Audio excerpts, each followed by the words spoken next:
Hello everyone, today I want to talk about the new upcoming character Nilou and hopefully help you figure out if she fits your playstyle and team composition, so ultimately if this character is worth your wishes.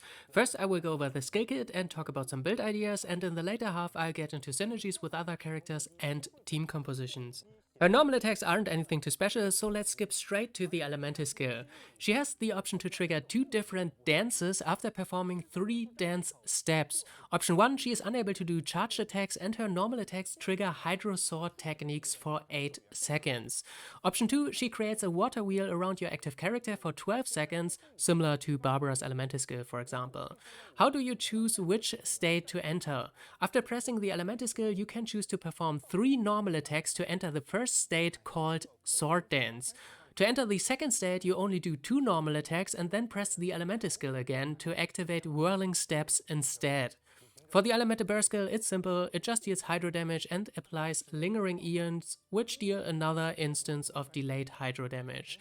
As for passive skills, the first one is just a cooking bonus, the second one, if your team runs both Hydro and Dendro characters exclusively, Nilou's third dance step of the elemental skill grants your whole party the Golden Chalice effect. This buffs 60 elemental mastery whenever your team takes Dendro damage, and the Bloom reaction will create bountiful cores. These can't trigger Burgeon or Hyper Bloom, but they explode faster and cover a larger effect area.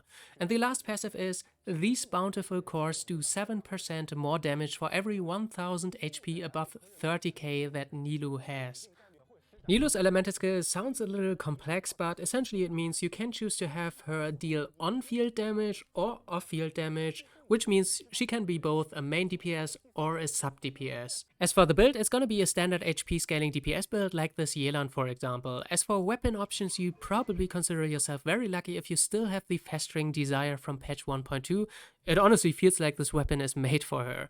If you don't have it, Sacrificial Sword might be interesting if it means that you can reset the elemental skill and kind of have both dances active at the same time.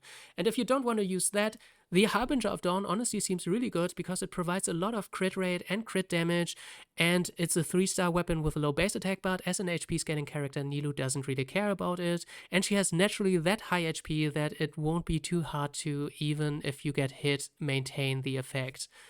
As for artifacts, she does a lot of normal attacks, but it's considered elemental skill damage, so 4-piece Gladiator, 4-piece Heart of Depth won't work. For a more support-oriented build, 4-piece Tenacity of the Millilith will be great if you run like Ayato or Child as your main DPS to buff up them. Otherwise, double 2-piece set will probably be the way to have her on max damage like Millilith, Heart of Depth, Emblem, Wondrous Troop, whatever stats you like. Theoretically, you could also run the 4-piece Deepwood Memory set to decrease Dendro resistance on her if you for whatever reason don't want to do it on your Dendro characters.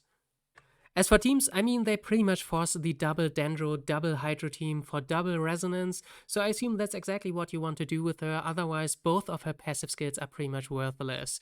So for your second Hydro character, you probably want a healer, like for example Kokomi or Barbara, and then you run 2 Dendro characters, like for example the Traveler, and you can run Tenari as a main DPS. In this case, Nilou would obviously run the second dance as a support, or you run the Collet, and then you probably want to run Nilou as a main DPS with the first dance, the Sword Dance. Of course, you also have the option to drop Dendro Resonance and run a third Hydro character, like for example Ayato, Child, Yelan, Candace, Jingshou.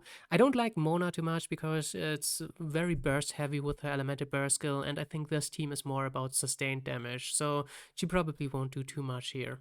Yeah, I don't know about this. I'd like to be positive, but for example, characters like Shenhe force you to play one more cryo character, otherwise she does pretty much nothing. You can still play Freeze or Melt, but in general, that's already considered very niche.